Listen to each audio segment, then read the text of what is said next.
because the world has gotten darker, or it just feels like the world has gotten darker with this eclipse called a pandemic, with these things of racial tension.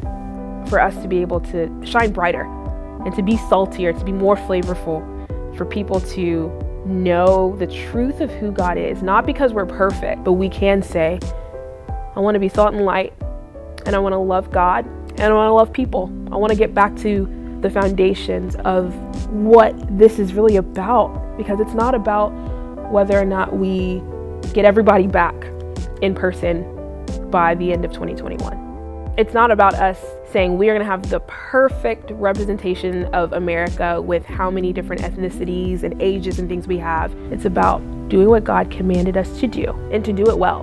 And that takes every individual part of the body, every cell of the parts of the body that create the bride of Christ. It takes all of us to be able to make that happen. And so I'm hoping that as we continue to move forward, that we would challenge one another in that, in love, have accountability in that, and to just make a decision to say, yes, I want to do that. I want to be a part of that. I want to go forward and make disciples, whether it's virtually or in person, socially distanced, masked up, like whatever that is, and to come on the other side of all of this saying, God is good and he is victorious.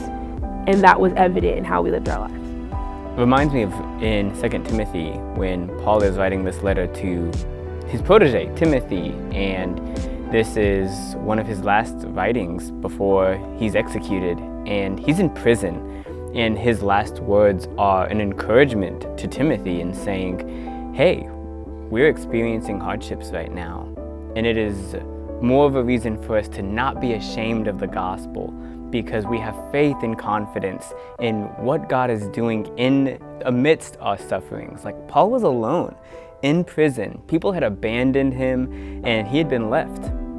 And so for him to be in this position of suffering and loneliness and to say, but God is good and he is faithful, and just you wait and see what God is going to do with that. And Paul didn't get to see what God was going to do with that, but we are like the living proof of that today. We just have to be patient and wait and see what God is going to do with this mess that we are dealing with, and how he's going to turn that into a message for people to see, and for us to be an encouragement for those who are going to follow after us, because the pandemic's not the worst thing this world is going to see. And what are we going to say when that thing happens to those people? So we have a unique spot to be in, to sit in the suffering with the Lord and say, God, I know you're faithful. God, I know you're with us. And we want to worship you, and we will not be ashamed of the gospel because of earthly circumstance. So I hope that can be an encouragement. These people staying at home right now, like, they're going to be the Pauls pouring into the next generation in their own very important way. And we just have to wait and see.